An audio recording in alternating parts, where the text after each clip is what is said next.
फिर ऑफ कर दी, खा धक्के। अब क्या होता है, अब हनुमान जी ने छलांग लगाई। एक सिद्धि है जो आकाश में उड़ जाने की प्राप्त हो जाती है। आकाश मार्ग से जाके वो लंका में प्रवेश हुआ हनुमान जी। उनको कुछ आभास हो गया था, किसी जटायु नाम के एक पक्षी ने बता दिया था कि लंका का राजा रावण उठा कर ले गया। इसलिए वहां जाने की और किसी में हिम्मत नहीं थी। सूरवीर बलवान थे। हनुमान जी ने कहा कि मैं जाऊंगा तो कुछ ऐसी निशानी दो मुझे, ताकि मुझे पहचान सके कि मैं ऐरा गहरा व्यक्ति नहीं हूं, मुझ पर विश्वास करे माता। तो कहते हैं रामचंद्र जी ने अपनी छाप दे दी, अंगूठी निकाल के, उस पर नाम लिखा था उनका, और उसको सीता खूब पहचानती थी। उधर से सीता को घना दुखी कर ही रखा था, सता रखा था रावण ने, एक नौलखे बाग में छोड़ रखा था और उससे रोजाना यातना दिलाता था और अपनी पत्नी बनने की स्वीकृति वो उससे करवाना चाहता था। वो उसने स्वीकार नहीं की और रावण को एक श्राप लगा हुआ था कि तू कभी किसी औरत के साथ बलात् नहीं कर सकेगा। स्वेच्छा से कोई संपर्क हो तो वो अलग बात है, लेकिन तू किसी का ऐसे जबरदस्ती नहीं कर पाएगा, नहीं तो गल जाएगा तू। इस डर से वो जबरदस्ती नहीं कर पा रहा था और उधर से उसको पीड़ित कर रहा था कि स्वयं यश कर दे, लेकिन वो सीता ने नहीं किया था। एक वृक्ष के नीचे बैठी थी और अपने कर्मों को कोस रही थी। छोटा सा रूप बनाकर एक बंदर का हनुमान भी उसी वृक्ष के ऊपर बैठ गए थे। यातना देने के लिए औरतें आई थी तो भी उसने देखा था। जब वो चली गई उसके बाद फिर हनुमान जी ने ऊपर से वह अंगूठी डाल दी। वो तो राजदूत बनकर गए थे। जब अंगूठी देखी सीता ने, तो आपने कथाएं खूब सुन रखी हैं, ज्यादा ना सुनाऊंगा, तो उसने सोचा कि ये बंदर अंगूठी उठाकर लाया तो मेरे पति की मृत्यु होगी। तो उसने पूछा, तो फिर वो नीचे आया, अपना थोड़ा ठीक सा रूप बना के खड़े हो गए और कहा, माता मैं ऐसे ऐसे रामचंद्र जी ने भेजा हूं और ये कहानी है। अब कहने का भाव ये है कि वो जो कुछ भी उसने उद्मस्ताया हो तो आपने पता ही है, हनुमान जी ने नौलखा बाग भी उजाड़ दिया उसका और सारा कुछ कर दिया। क्योंकि आज कथा का विषय कुछ अन्य है, इसलिए यहाँ लंबा प्रकरण नहीं करूंगा। तो उसमें हनुमान जी ने कहा कि माता मुझे भूख लगी है। तो उसने कहा इस बाग के किसी वृक्ष के फल को तोड़ के मत खाना भाई, नहीं तो मेरी पिटाई होगी। मेरे को आदेश है, कोई फल गिर जाए तो खाना, तो टूटा हुआ अपने आप तोड़ के नहीं खाएगी। तो हनुमान जी का उठा गुस्सा, वो पार करके आना है, वैसे नहीं आएंगे वो। तो सीता ने अपना एक कंगन निकाल के दे दिया, कंगन हाथ में जो पैर रखा था सोने का, और कहा भाई इस चूड़ी को दिखा देना, वो खूब समझ जाएगी। अब वो कंगन लेकर हनुमान जी ने फिर छलांग लगाई। उस दिन वो ऐसे स्थान पर आके उतरा जहां पर एक ऋषि की कुटिया थी। वो ऋषि कौन थे? मुनिंद्र ऋषि स्वयं परमेश्वर थे। वहां सुंदर बाग लगा हुआ था। कुछ क्षेत्र में एक सुंदर सरोवर भरा था जल का। तो सुबह सुबह का समय था। हनुमान जी ने सोचा कि बहुत मनोरम स्थान है और यहाँ कुछ स्नान करूंगा, सामने बाग सुंदर फलों से लदपद है, आहार करूंगा और फिर ऋषि जी भी साथ में है, इनके दर्शन करूंगा, पहले स्नान कर लेता हूं। अब जो कंगन वो लाया था उसको रख दिया पत्थर पे और स्नान करने के लिए प्रवेश किया सरोवर में। अब उन्होंने जो ही स्नान करने की चेष्टा की, लेकिन एक दृष्टि थी ऐसी कंगन पे कि जय ये कंगन गुम हो गया, कोई जानवर पक्षी उठा ले गया तो मेरी सारी मेहनत व्यर्थ जाएगी, सब परिश्रम व्यर्थ होगा। इसलिए नहा रहा था पर नजर था जैसे सर्प का मणि के ऊपर रहती है ओस चाटते समय, तो इसी प्रकार नहा रहा था, दृष्टि कंगन पे। इतने में एक बंदर आया, दौड़ा दौड़ा और कंगन उठाकर भाग लिया। आगे आगे बंदर, पीछे पीछे हनुमान। उस ऋषि के आश्रम में बंदर प्रवेश कर गया। बाहर आंगन में एक घड़ा रखा था, अच्छा बड़ा घड़ा। बंदर दौड़ता दौड़ता घड़े में कंगन डालकर आगे भाग गया। अब सुखी सांस ली कि कोई बात नहीं, ये समुद्र में डाल देता तो बात बिगड़ जाती, घड़े में डाल दिया। फिर धीरे धीरे चले हनुमान जी। पहले घड़े में देखा उसने, ऋषि को तो पीछे प्रणाम करना था, तो घड़े में क्या देखा कि घड़े के अंदर ऐसे ऐसे कंगन हजारों की संख्या में पड़े, सेम टू सेम। अब उसने सोचा भाई मैंने तो इतनी पहचान नहीं, कोई कंगन कौन सा है। और श्री रामचंद्र जी तो सारा जानते हैं, उनके कंगन के ऊपर सारी निशानियों को पहचानेंगे, और मैं कोई गलती से दूसरा उठा ले गया तो वो मानेंगे नहीं। इसलिए वो ऋषि जी के चरणों में प्रणाम किया। परमात्मा ने मुनिंद्र रूप में बैठे थे, पूछा कि पहलवान कैसे आए। हनुमान जी ने कहा कि ऋषि जी आप कौन सी दुनिया में रहते हो। मुनिंद्र जी ने कहा क्या बात है, मैं तो इसी पृथ्वी धरातल पर ही तो रहता हूं। कि आपको नहीं पता आज श्री राम के ऊपर कैसी आपत्ति आई है, ऐसे ऐसे उसकी पत्नी गुम हो गई थी, माता की खोज करके मैं आया हूं। तो परमात्मा ने पूछा कि भाई कौन से राम की बात कर रहा तू। वो कहता है अच्छा कमाल करते हो ऋषि जी, आपको यही नहीं पता राम कौन है। परमात्मा ने कहा बताओ तो श्री, कि दशरथ पुत्र श्री रामचंद्र जी, उनका वनवास हुआ था, ऐसे ऐसे सीता उठा ली थी, और आज मैं खोज करके आया हूं ऋषि जी, और अपना काम करूं और चलूं। कहने लगे ऋषि जी और बात छोड़ो आप, कि मेरे सामने एक समस्या आ गई है कि ऐसे ऐसे मैं कंगन लाया था माता के हाथ का, और वो कंगन मैं स्नान कर रहा था, बंदर ने उठा के आपके घड़े में डाल दिया। तो परमात्मा बोले ले जा कंगन भाई, जा फिर अपना कर काम, जाओ हनुमान जी ले जाओ कंगन, निकाल ले जाओ, करो जो तूने करना। कहने लगे जी समस्या ये है कि इसमें और भी बहुत से कंगन पड़े हैं, और इन कंगनों में पहचान नहीं कर पा रहा हूं मैं, मेरा वो भगवान सीता जी वाला कौन सा है। परमात्मा बोले रे भले आदमी तुम लाने वाला और तुझे पता नहीं, तो मैं क्या बताऊं, फिर खोज ले कौन सा है तेरा। तो चिंतित हो गया कि भगवान दया करो। परमात्मा बोले कि जौन सा चाहे वो उठा ले जा, और सेम टू सेम पाओगे, इसमें कोई दिक्कत नहीं। कैसे कैसे फिर ये कंगन आए कहां से आपके पास, कि अब सुन मैं कथा सुनाऊंगा तेरे को। जैसे ये रामचंद्र जो आत्मा है, ये विष्णु जी की आत्मा है। प्रत्येक त्रेता युग में ये ऐसा ही होता है, और मैं यहीं बैठा हूं जब का, मेरी तो बहुत युगों की आयु है, मैं यहां बैठा हूं। पहले इन बातों पर किसी को अविश्वास नहीं होता था। तो हनुमान जी से बताया कि तेरे जैसी आत्मा हनुमान ना जाने कितने बन करा लिए, और कितने ये ऐसे कंगन ले लेकर आए हैं, इसी प्रकार वो बंदर उठा कर इसमें डालता रहा है।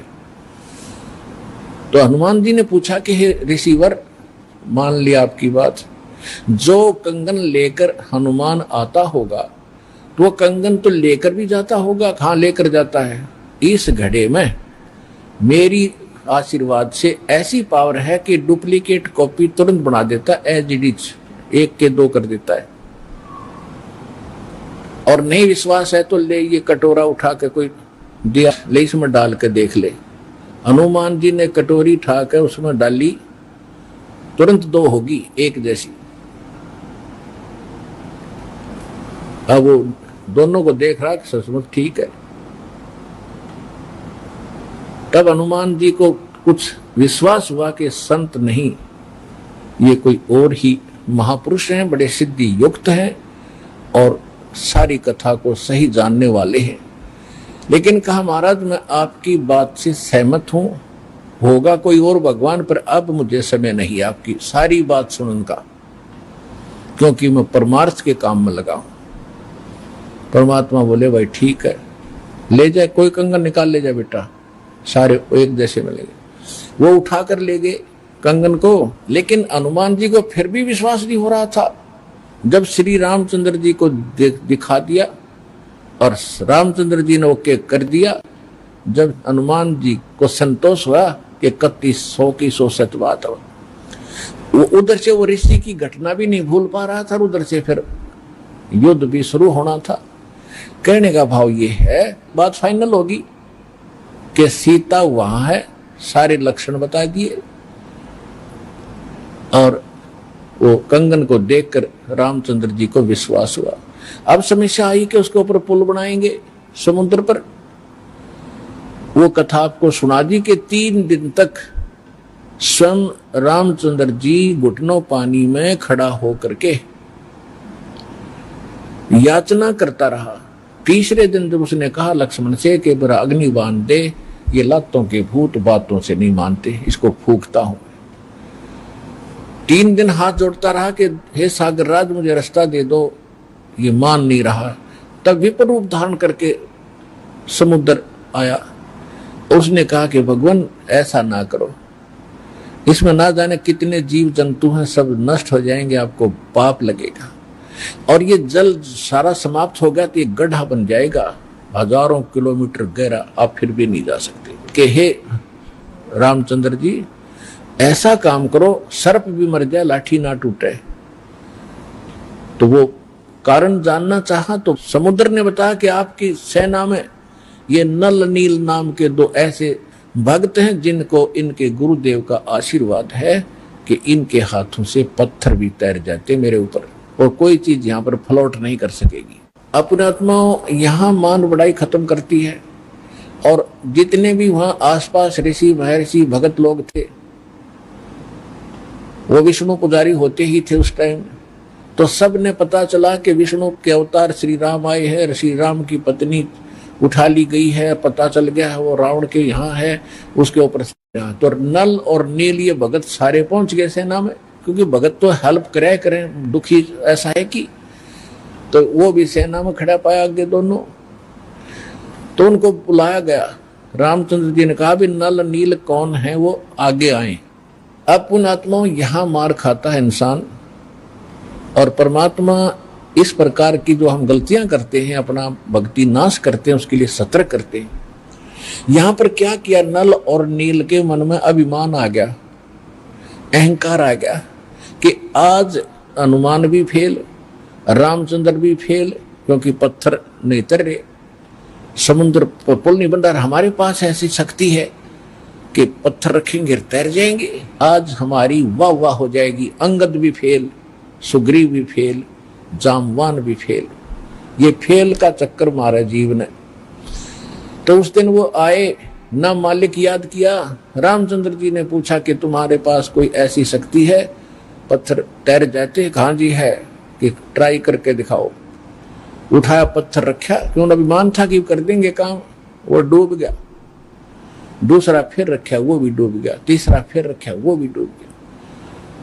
अब रामचंद्र जी समुद्र की तरफ देख रहे हैं, विपर रूप में खड़े थे, ब्राह्मण रूप में, और ये कहना चाह रहे हो कि तू झूठ बोलता था, इनके पास कोई पावर नहीं। तभी समुद्र ने कहा, विपर रूप में खड़े समुद्र ने, क्योंकि ये देवता होते हैं, ये जल जो है ये देवता नहीं है, जल का कंट्रोलर एक देवता है, उसको वरुण कहते हैं। वो आकर खड़ा हो गया।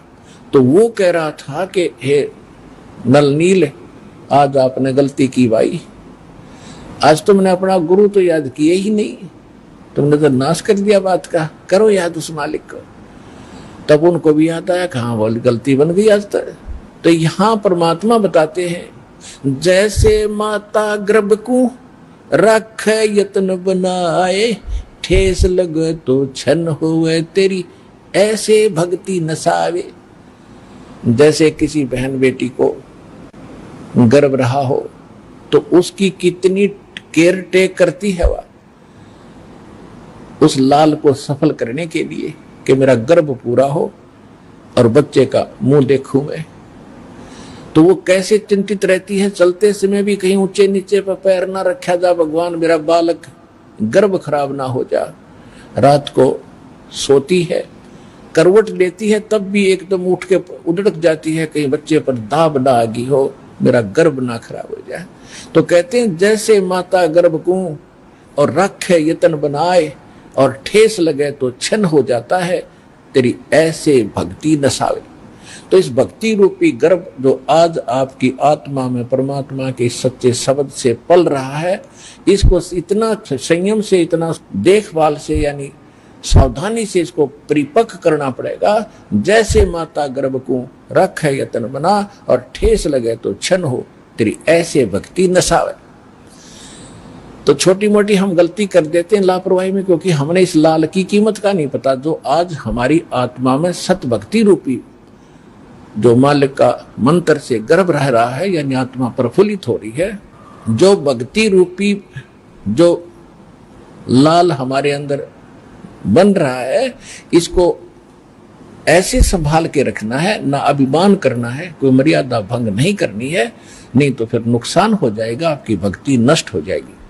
अब उन्होंने परमात्मा को याद किया। रे नल नील यतन करे हार, तब सतगुरु से करी पुकार। रे नल नील यतन करे हार, तब सतगुरु से करी पुकार।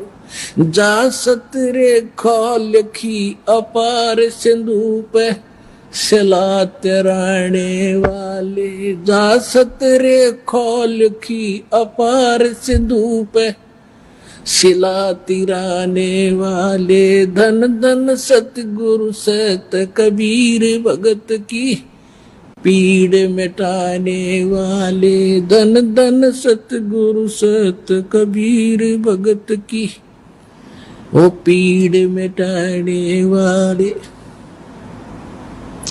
नल नील ने जब याचना की हृदय से, हे भगवान गलती बन गई, आपके हाथ में इज्जत है हमारी, तो उसी समय परमात्मा वहां प्रकट हो गए। थोड़ी सी दूरी पर सबने देखा कि वो कौन आ रहा सामने। नल नील ने भी देखा, ये तो मेरे गुरुजी आगे, हमारी पुकार सुन ली इन्होंने। जब मुनिंदर जी निकट आए, सभी ने दंडवत प्रणाम किया। श्री राम ने, हनुमान ने, सब ने। हनुमान जी ने देख लिया, बाबा जी तो वही है भाई, ये तो बिल्कुल सही, ये तो शक्तिशाली ऋषि है। लेकिन उस समय और वार्ता करने का समय नहीं था। जो समस्या थी वह उनके सामने अड़ी हुई थी। तब श्री रामचंद्र जी ने मुनिंद्र ऋषि से अर्ज की थी, भगवान आज हमारे सामने ये समस्या आई है। अभिमानी रावण हमारी याचना नहीं मान रहा है। हमने उसे खूब दूत भेजकर, अंगद को, हनुमान जी को, सबको भेजकर उससे प्रार्थना कर ली है, इसको लौटा दे मेरी पत्नी को। वो माना नहीं। अब नहीं माना तो हमने युद्ध करना पड़ेगा, और उसके लिए रास्ता चाहिए समुद्र पर। समुद्र रास्ता दे नहीं रहा। इसने विधि बताई कि आपके शिष्यों के पास यह शक्ति थी। मेरा दुर्भाग्य कि आज इनके हाथों में भी शक्ति नहीं रही। तो परमेश्वर ने कहा कि आज के बाद इनके हाथों में यह शक्ति रहेगी भी नहीं। इन्होंने बहुत बड़ी गलती की है, जो हम मैं रोज बताता हूं कि अभिमान से भगवान कोसों दूर है।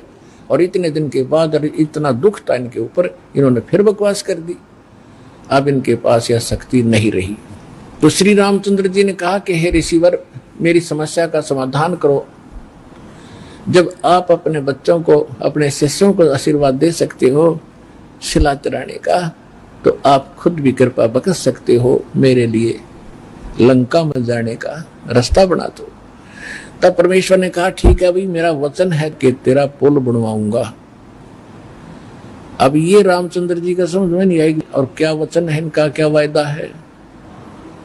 परमात्मा ने अपनी प्यारी आत्मा धर्मदास जी को बताया था कि जब मैं प्रथम सतयुग में सतलोक से यहाँ आ रहा था, तो बीच में इस काल की एक तपस्या है, वहां पर जीव दुखी किए जा रहे थे, और मैं जोग जीत रूप में अपने पुत्र के रूप में वेशभूषा में था। तो इसने पहले मेरे साथ कुछ बकवास करी थी, ज्योति निरंजन ने इसकी पार नहीं बसाई थी, तो मेरे चरणों में गिर गया था। और इसने मेरे से वचनबद्ध करवा कर कुछ प्रार्थना की थी कि कुछ और सुविधा। एक तो ये थी कि मेरा पुत्र विष्णु श्री राम रूप में जाएगा, और ऐसे उसके प्रारब्ध में लिखा है कि उसकी पत्नी को रावण उठाएगा, समुद्र पर पुल नहीं बनेगा, आपके बगैर वहां कोई कृपा नहीं कर सकेगा, उसकी हेल्प नहीं कर सकेगा। तो परमात्मा ने स्वीकार किया था कि मैं ये काम भी करूंगा। फिर दूसरा व्रत किया था कि वो फिर समुद्र के ऊपर उसने जो तीर त्यार दिखा के जबरदस्ती धमका के रास्ता लेना चाहा था, इसका प्रतिशोध समुद्र लेगा। वो क्या करेगा कि जब ये श्री कृष्ण रूप में जाएगा और फिर ये क्या करेगा, बाद में मृत्यु के उपरांत एक राजा को दर्शन दे करके जगन्नाथ का मंदिर बनवाना चाहेगा अपनी महिमा बनाए रखने के लिए। तो उस पुरी के स्थान पर जो जगन्नाथ मंदिर बनवाओगा उसको समुद्र इस प्रतिशोध में नहीं बनने देगा कि इसने मेरी बेइज्जती की थी तीर दिखा के राम रूप में, इसका प्रतिशोध लेगा। वो मंदिर ने बनने नहीं देगा, बार बार तोड़ेगा। आप उसका मंदिर बनवाना, क्योंकि बच्चे हट कर लेते हैं तो वो मानते नहीं है, तो इसलिए वो कह रहा था जी आप दया करिए, वो मानेगा नहीं। तब परमेश्वर ने कहा था तथास्तु। और भी कई चीजें कही था कि 3 युगों में जीव थोड़े पार करना, क्योंकि परमात्मा ने कहा था कि मैं कलयुग या तेरे नीचे के लोकों में जाऊंगा और तूने सबको मिसगाइड कर रखा है, सच्चा भगवान सच्चा ज्ञान छुपा रखा है, मैं सच्चाई बताऊंगा और सबको ज्ञान दूंगा, ऐसी भक्ति और नाम दूंगा, सभी तेरे लोक से पार होकर सतलोक जाएंगे।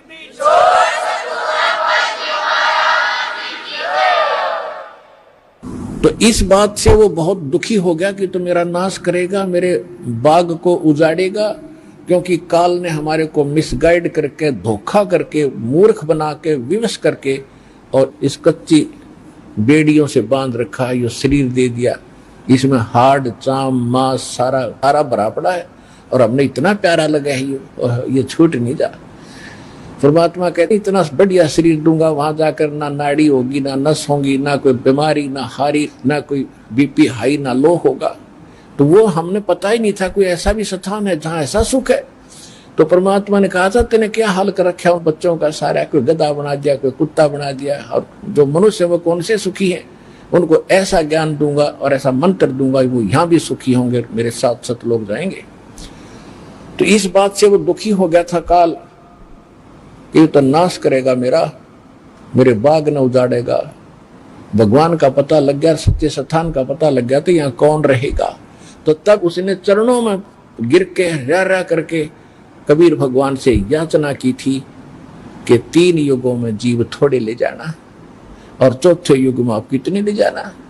और फिर ये पुल बनवाने का, जगन्नाथ के मंदिर को बनवाने का ये भी प्रॉमिस करवाया था। जब उसने सारा परमात्मा ने प्रतिज्ञा कर ली थी, तो फिर ये खलनायक है, ये विलियन है, धोखेबाज और ठग है, इसने तुरंत अपना आंखें बदल ली और कहा जाओ जोग जीत संसारा, जीव न माने कहा तुम्हारा। कहते हैं 12 पंथ करूं मैं साजा, नाम तुम्हारा ले करूं आवाजा, और 12 पंथ नाम जो ले ही वो मेरे मुख में आन समोही। और पहले अंश हमारे जाई और पीछे अंश तुम्हारे आई, और जाइयो जोग जीत संसारा। परमात्मा ने कहा था कि फिर मैं त्रेता युग में जाऊंगा, ठीक है भाई, चौथे युग में जाऊंगा कलयुग में, और फिर पार कर लूंगा। तने गलती तो मेरे से करवा ही ली। वैसे मालिक ने गलती नहीं की, दाता को पता था कि सतयुग त्रेता द्वापर में ये दुखी नहीं होंगे, और जब तक जीव दुखी नहीं होगा इतना भगवान नहीं पहचान सकता। इसलिए दाता ने जानबूझकर उसको यश कर दी थी, और वो बन गया था सियाना, अपने आप इंटेलिजेंट बन रहा था। मैंने रोल मार ली भगवान की, है मैंने इनकी अकल मार ली, मालिक ने अकल मारी उसकी। अब वो क्या कह रहा था कि देख लेना कलयुग जब आएगा, पहले मैं अपने दूत भेज के ऐसा गलत प्रचार करवा दूंगा, ब्रह्मा विष्णु महेश तक सीमित कर दूंगा, कोई पत्थर कोई पानी कोई मंदिर कोई मस्जिद गुरुद्वारों में बांध दूंगा, और पहले अंश हमारे जाई पीछे अंश तुम्हारा आई, जाओ जोग जीत संसारा, जीवन मन ने फिर कहा तुम्हारा।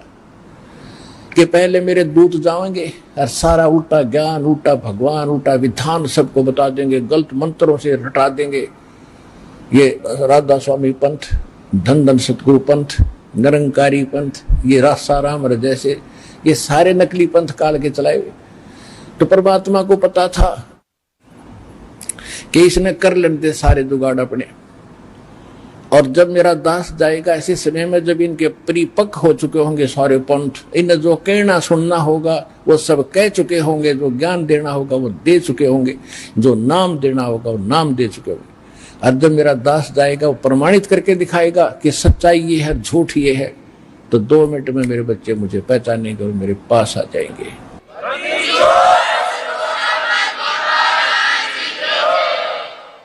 परमेश्वर ने कहा था कि चौथा युग जब कलयुग आई तब हम अपना अंश पठाई और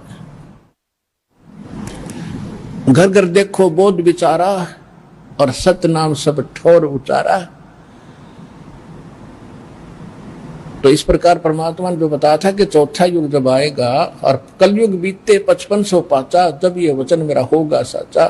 कलयुग बीत जावे जब एता, सकल सृष्टि सभी प्राणी परम पुरुष पद चेता। कि जब वो कलयुग 5500 वर्ष बीत जाएंगे तब ये मेरी बात सच्ची होगी कि घर घर में सतनाम का जाप होगा, घर घर में मेरे ज्ञान की चर्चा होगी।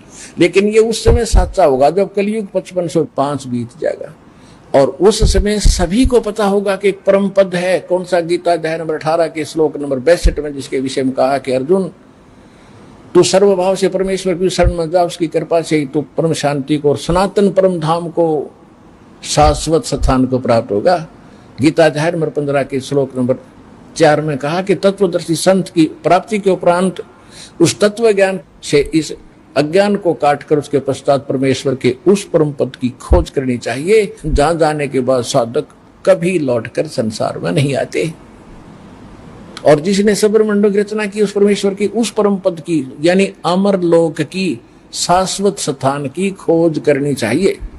तो यहां परमात्मा कह रहे हैं कि चौथा युग जब कलयुग आई तब हम अपना अंश पठाई और घर घर देखो बोध विचारा, घर घर में तत्व ज्ञान का चर्चा चला करेगी और सतनाम सब ठोर उचारा। सतनाम का सबको दिया जाएगा। आज तक सतनाम की छींट भी ना लगी थी, ना राधा स्वामी वालों को, न धन सतगुरु वालों को। सतनाम का तो बहुत गुना गीत गाते हैं, अरे कख नहीं पता इनको।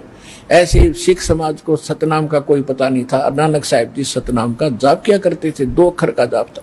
लेकिन इन महापुरुषों को परमात्मा ने सख्त हिदायत दे दी थी कि अभी डिस्क्लोज ना करना, नहीं तो काल के दूतों का दाव लग जाएगा और ये सब बच्चे मुझे पहचान नहीं पाएंगे।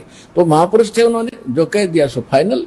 वो तो भगवान से मिलकर आए थे, भगवान की एक एक बात को उन्होंने स्वीकारा और उसी तरह आचरण किया। तो अब परमात्मा ने कहा कि जब 5505 वर्ष बीत जाएगा कलयुग, उसके बाद सबके मुंह पर सतनाम का जाप होगा। आप देख रहे हो, धन धन हो गए आप। इस सतनाम का किसी को पता भी नहीं था, आप सतनाम का जाप कर रहे हैं 8-8, 10-10 वर्ष के। तो सौभाग्य तुम्हारा, भगवान के विशेष कृपा पात्र बच्चे हो आप, जो सतलोक आश्रम बरवाला जिला हिसार हरियाणा में पहुंच रहे हो और दीक्षा प्राप्त कर रहे हो।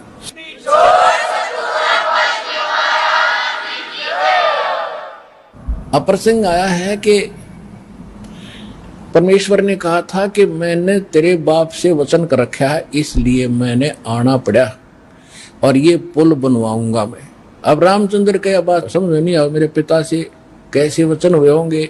सोचा कभी बात होगी इनकी, पिताजी के पास साधु संत आते ही रहे थे। तो परमेश्वर एक सोटी ले रहे थे हाथ में, डंडा, और परमात्मा ने कहा कि आ जाओ मेरे साथ साथ, इस पहाड़ के चारों तरफ एक चक्कर लगाता हूं। निशान लगा दी, रेखा कि एक बहुत बड़ा पहाड़ था, उसके चारों तरफ का एक लाइन खींचा है, रेखा। परमात्मा एक रेखा खींच दी डंडी से कि इसके बीच बीच के पत्थर मैंने हल्के कर दिए, फ्लोटिंग कर दिए, और इनको उठाओ और फोड़ो, तराशो और पुल बनाओ। नल और नील को फिर भी सेवा दे दी कि ये राज मिस्त्री रहे हैं और इनको पत्थर तराश के सेट करना आता, इसकी मदद लेना और नल नील सहायता करना इस परोपकार में। तो नल नील ने वो राज का काम कराया था उनमें, उनको तराश तरुश के एक दूसरे में फंसा दिया ताकि वो अड़े रहे। लेकिन आशीर्वाद कबीर भगवान मुनिंद्र जी का था, जिससे वो पत्थर तिरे थे और लंका पर चढ़ाई करने के लिए समुद्र पर पुल बना था। धन धन सत गुरु सत कबीर भगत की, पीड़ मिटाने वाले धन धन सतगुरु सत कबीर भगत की। पीड़ मिटाने वाले भक्त की, पीड़ मिटाने वाले भक्त की, पीड़ मिटाने वाले धन धन सतगुरु सत कबीर भगत की। पीर मिटाने वाले रहे नल नील यतन कर हार, तब सतगुरु से करी पुकार। रहे नल नील यतन कर हार, तब सतगुरु से करी पुकार। जा सत रेखा लिखी अपार सिंधु पे, शिला तिराने वाले। जा सत रेखा लिखी अपार सिंधु पे, शिला तिराने वाले धन धन सतगुरु सत कबीर भगत की। पीर मिटाने वाले डसी सर्प ने जब जा पुकारी, इंद्रमती अकुलाए। डसी सर्प ने जब जा पुकारी, इंद्रमती अकुलाए। आपने तुरंत करी सहाय बेरूली, मंत्र सुनाने वाले। आपने तुरंत करी सहाय बेरूली, मंत्र सुनाने वाले धन धन सतगुरु सत कबीर भगत की। पीड़ मिटाने वाले दामोदर सेठ के होते अकाज, अर्ज करी डूबता देखे जहाज। दामोदर सेठ के होते अकाज, अर्ज करी डूबता देखे जहाज। लाज मेरी रखियो ग्रीव नवाज, सिंधु से पार लंगाने वाले। लाज मेरी रखियो ग्रीव नवाज, समुद्र से पार लंगाने वाले धन धन सतगुरु सत कबीर भगत की। पीड़ मिटाने वाले कह कर जोड़ दीन धर्मदास, दरस दे पूर्ण करियो आस। कह कर जोड़ दीन धर्मदास, दरस दे पूर्ण करियो आस। मेटियो जन्म मरण की तरास, सत्य पद प्राप्त कराने वाले। मेटियो जन्म मरण की तरास, सत्य पद प्राप्त कराने वाले धन धन सतगुरु सत कबीर भगत की। पीड़ मिटाने वाले भगत की, पीड़ मिटाने वाले भगत की। पीड़ मिटाने वाले धन धन सतगुरु सत कबीर भगत की। पीड़ मिटाने वाले। अपनात्माओं, धर्मदास जी को जब ज्ञान हुआ, भगवान ने सारी कथा बताई, बेटा मैं ऐसे ऐसे चारों युगों में आया हूं। तो इसमें बता रहा है कि हे मालिक, आप तो सबके दुख दूर करते हो।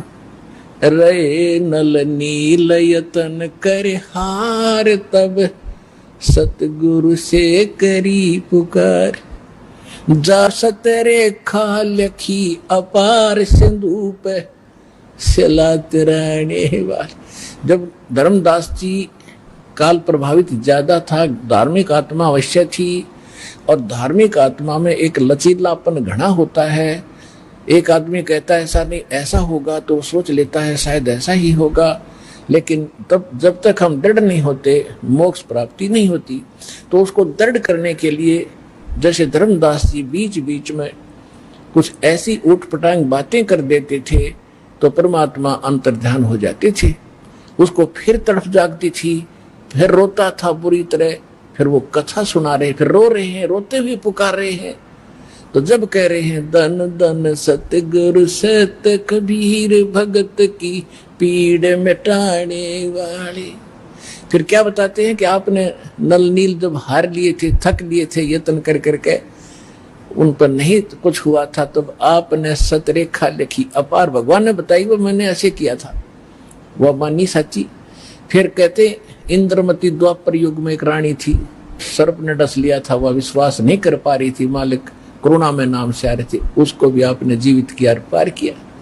और फिर एक दामोदर नाम का सेठ था, व्यापार करता था जहाजों से, भगवान का नाम लिया, उसके बाद उस पर आपत्ति आई, जहाज डूबने लगा, उसने हृदय से पुकारा मालिक को, कबीर साहब ने उसका जहाज नौका ऊपर कर दिया, डूबने वाला था। तो कहते हैं दामोदर सेठ के होंठ काज अर्ज करी थी आपसे, जब डूबता देख जहाज। ऐसे क्या कहा था दामोदर ने कि लाज मेरी रखियो गरीब नवाज, फिर समुद्र से पार लंघाने वाले जहाज को पार कर दिया, डूबने नहीं दिया। अब क्या कहते हैं, कह कर जोड़ दीन धर्मदास दरस दे, पूर्ण करियो आस।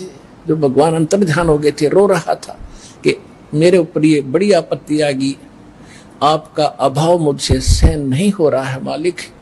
कह कर जोड़ दीन धर्मदास दरस दे, पूर्ण करियो आस। मेटियो जन्म मरण की तरास, सत्य पद प्राप्त कराने वाले।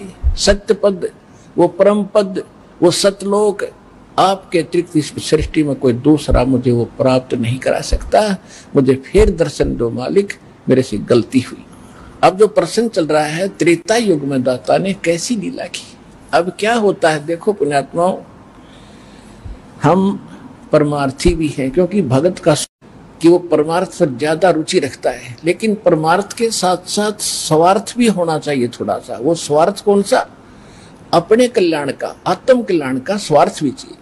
अब हनुमान जी ने जब तो ताकत थी, पहलवान था, धार्मिक था, रामचंद्र जी की जल्दी लग रही थी, जब ऋषि रूप में परमात्मा इत्फाक वहां मिले और सारी लीला देख ली, और फिर ये भी देख लिया कि उसी ऋषि ने आकर समुद्र पर पत्थर करे आए, और फिर भी बुद्धि बनाया क्योंकि रामचंद्र जी का साथ लग रहा था। अब मालिक ने उसका उद्धार करना था उस प्यारी आत्मा का, क्योंकि ऐसी ऐसी पुण्यात्मा है जो परमार्थ के लिए कोई लेना न देना, उड़ा छत्ती ताणी मारो, मरूंगा और मारूंगा, कि इसलिए रामचंद्र की पत्नी छुटवाऊंगा। और यति पुरुष थे, बाल ब्रह्मचारी थे, ऐसी लगन थी उसमें। तो कहने का भाव ये था कि फिर इस खुशी में कि रामचंद्र जी के साथ धाम जाऊंगा, वहां मेरी इज्जत होया करेगी। अब वो तो श्रद्धालु था, समर्पित था भगवान के लिए, लेकिन गलती यह लग रही थी, रामचंद्र ने परमात्मा पूर्ण मान बैठा था। अब आपने खूब कथा का पता है कि जब घरजाली और रानी बन गई, फिर उसने सबको इनाम दे रही थी। उसी लाइन में हनुमान भी खड़ा था, क्योंकि उन्हें बड़ी योगदान था, तो हनुमान जी को सच्चे मोती दे दिए।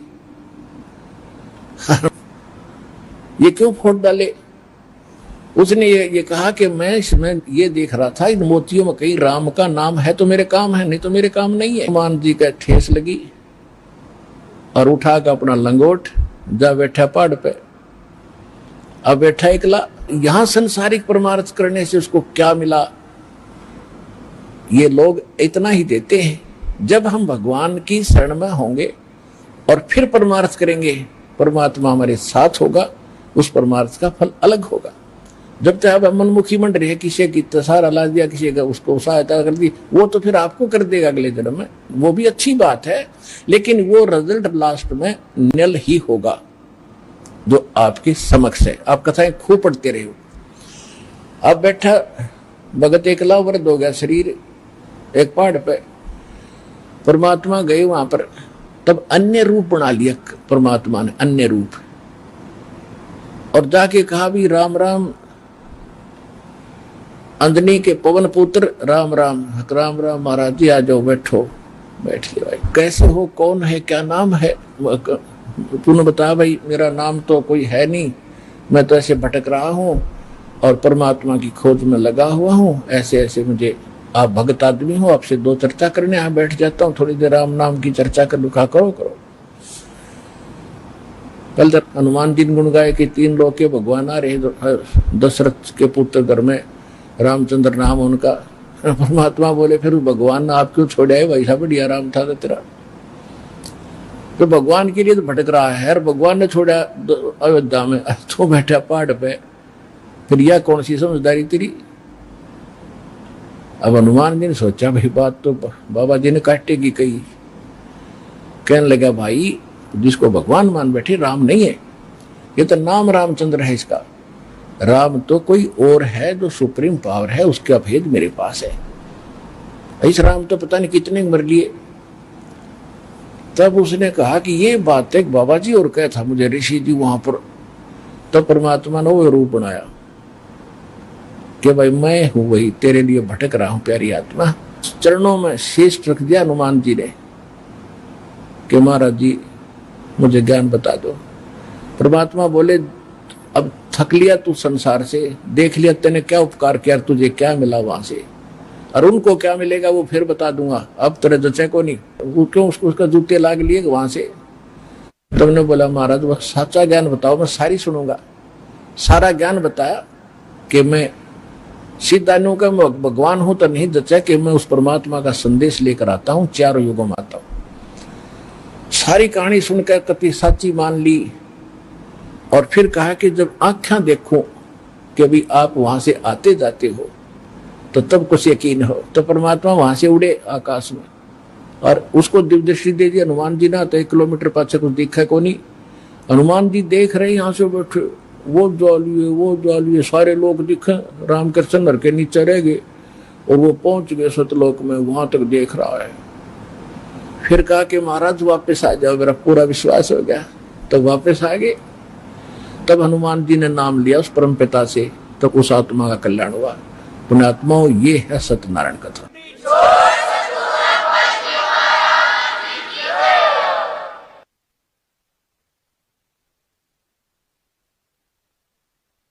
परम पिता परमात्मा पूर्ण ब्रह्म सर्व सृष्टि के रचने वाले कबीर परमेश्वर जी की असीम रजा से आप सभी परमात्मा की प्यारी आत्माएं परमेश्वर की महिमा सुनने के लिए उपस्थित हुए। सत्संग में आने से इस प्राणी को ज्ञान होता है कि मानव शरीर हमें किस लिए प्राप्त हुआ था, और हम इसका कितना सदुपयोग और कितना दुरुपयोग कर रहे थे। तो सत्संग का मिलना अति दुर्लभ है। परमेश्वर ने अपनी अमृतवाणी में कहा है कि मानुष जन्म दुर्लभ है, मिले न बारंबार, तरवर से पत्ता टूट गिरे फिर बोर न लगता डर। परमेश्वर ने कहा है कि ये मनुष्य जीवन बहुत ही दुर्लभ है, और आपके हाथ से छूट जाने के बाद मृत्यु के उपरांत आपकी ऐसी दशा होगी जैसे वृक्ष से लीप पत्ता टूट के गिर जाता है जमीन पर, वो पुनः स्थापित उस यथा स्थान पर नहीं हो पाता। भावार्थ है परमात्मा का कहने का कि मनुष्य जीवन मिला है तो इसका काम भी कोई विशेष कार्य है। उसकी जानकारी सत्संग से होती है, और सत्संग संत करते हैं, सतगुरु करता है, और कोई सत्संग कर ही नहीं सकता। उसके लिए श्रीमद् भगवत गीता अध्याय नंबर 7 के श्लोक नंबर 19 में कहा है कि बहुनाम जन्मानाम अंते ज्ञानवान माम परपतते। क्योंकि 7वें अध्याय में श्रीमद् भगवत गीता के अंदर प्रथम 12 से लेकर 15 श्लोकों में तो तीनों गुण रजगुण ब्रह्मा सतगुण विष्णु शक्ति करते हैं, उनकी स्थिति बताई है। उसके विषय में कहा कि राक्षस स्वभाव को धारण किए हुए मनुष्यों में नीच दूषित कर्म करने वाले मूर्ख गीता ज्ञानदाता कहता है कि मेरी भक्ति भी नहीं करते। ये तो इन ब्रह्मा विष्णु महेश अन्य देवताओं तक इनकी बुद्धि दृढ़ हो चुकी है। उसके बाद 7वें अध्याय के 16 से लेकर 18 तक अपनी भक्ति करने वालों की वैरायटी बताई है, प्रकार बताए हैं। उसमें बताया है कि मेरी भक्ति 4 प्रकार के व्यक्ति करते हैं। एक अर्थार्थी, जो केवल धन घना प्राप्ति करने के लिए वेद मंत्रों का ही आश्रय लेकर अनुष्ठान किया करते हैं। और दूसरा अर्थ बताया है कि जो संकट निवारण के लिए भी वेद मंत्रों के अतिरिक्त किसी अन्य मंत्र, किसी लोक वेद के मंत्र का वो सहारा नहीं लेते, यानी वेदों के मंत्र यानी श्लोकों को ही बार बार उनकी आवृत्ति करके उसी से कुछ लाभ प्राप्त करते हैं। और तीसरे जिज्ञासु बताए हैं। जिज्ञासु वो होते हैं जो भगवान के लिए निकलते हैं, जैसा उनको ज्ञान मिल जाता है फिर वो वक्ता बन जाते हैं। तो इन तीनों को रिजेक्ट किया है। फिर चौथे बताए हैं ज्ञानी। ज्ञानी की फिर बताई है सतीक्षी के ज्ञानी वो होता है जिसको ये पता चल गया कि मनुष्य जीवन बार बार नहीं मिलेगा, और मनुष्य जीवन का मूल उद्देश्य क्या है? केवल मोक्ष प्राप्ति ही है, इसका और कोई विकल्प नहीं। बाकी जो संस्कार में कोई परिवार है नहीं है, संतान है नहीं है, ये तो आपका संस्कार है। इसके साथ साथ मूल उद्देश्य इस मनुष्य जीवन का बताया है कि परमात्मा प्राप्ति, आत्म कल्याण हो, जन्म मरण के दुख से छूटे। तो ये ज्ञान ज्ञानी आत्मा को हो जाता है। उसके लिए बताया है कि वो फिर ज्ञानी आत्मा क्या सोचता है कि ज्ञानी आत्मा को इतना भी ज्ञान होता है कि अन्य देवताओं की भक्ति से मोक्ष नहीं हो सकता। इसलिए गीता ज्ञानदाता कहता है कि वो अन्य उपासना नहीं करते, वो केवल मेरी भक्ति करते हैं।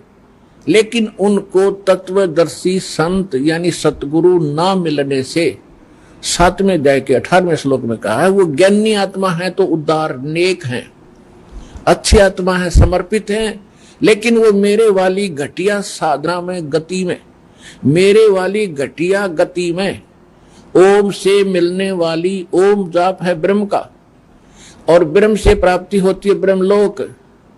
गीता अध्याय नंबर 8 के श्लोक नंबर 16 में कहा है कि ब्रह्मलोक में गए हुए प्राणी भी पुनः जन्म मृत्यु में ही रहते हैं। ये ब्रह्म की साधना है। और गीता ज्ञानदाता भी ब्रह्म है। 8वें अध्याय के 13वें श्लोक में कहता है कि ओम इति एकाक्षरम ब्रह्म व्यवहारन माम अनुसमरण यह परियाति तदंदेहम सयाति परमाम गतिम। मुझ ब्रह्म का केवल एक ओम मंत्र है, और इसका अंतिम सांस तक सिमरण करता हुआ जो शरीर त्याग कर जाता है, ओम से मिलने वाली परम गति प्राप्त होती है। ओम से कौन सी परम गति है? ब्रह्मलोक प्राप्ति है। ब्रह्मलोक में गए हुए प्राणी भी जन्म मृत्यु में रहते हैं। और गीता अध्याय नंबर 2 श्लोक 12 में, गीता अध्याय नंबर 4 श्लोक 5 और 9 में, गीता अध्याय नंबर 10 श्लोक 2 में स्पष्ट करता है कि अर्जुन तेरे और मेरे जन्म बहुत हो चुके, तू नहीं जानता, मैं जानता। और मेरी उत्पत्ति को ये देवता लोग भी नहीं जानते, क्योंकि ये जिन देवताओं का पिता है ब्रह्मा विष्णु महेश, और उसके बाद जितनी भी इसकी संतान हुई है, तो पिता की उत्पत्ति को बालक नहीं जान सकते, संतान नहीं जानती, दादाजी बताते हैं। तो उस दादाजी ने, यानी जो सबके जनक हैं, सबके मालिक हैं, उस कबीर परमेश्वर जी ने स्वयं आकर के इनकी सतीची बताई, ब्रह्मा विष्णु महेश की जन्म मृत्यु बताई, इसके पिता की जन्म मृत्यु बताई, और यथार्थ ज्ञान जो भक्ति की विधि हमें ज्ञान दिया उस मालिक नाग। तो कहने का भाव ये है कि गीता ज्ञान दाता की साधना यानी ब्रह्म साधना से भी मोक्ष नहीं होता, जन्म मृत्यु नहीं समाप्त होती। इसलिए गीता अध्याय नंबर 7 के श्लोक नंबर 18 में कहा कि अर्जुन ये ज्ञानी आत्मा है तो उदार, लेकिन ये मेरे वाली अनुत्तम गति में ही स्थित है, आश्रित है। फिर तुरंत कहा 7वें अध्याय के 19वें श्लोक में, बहु नाम जन्मा नाम अंते ज्ञानवान माम प्रपते। बहुत ही जन्मों के अंत के जन्म में कोई ज्ञानी आत्मा मेरे तक उसकी बुद्धि उठती है, मेरे तक की भक्ति भी मुश्किल से कोई ज्ञानी आत्मा अनंत जन्मों के कष्ट उठाने के बाद किसी एकाध जन्म में मेरी भक्ति करते। और अधिक जानकारी व संत रामपाल जी महाराज जी से निःशुल्क नाम दीक्षा प्राप्त करने के लिए संपर्क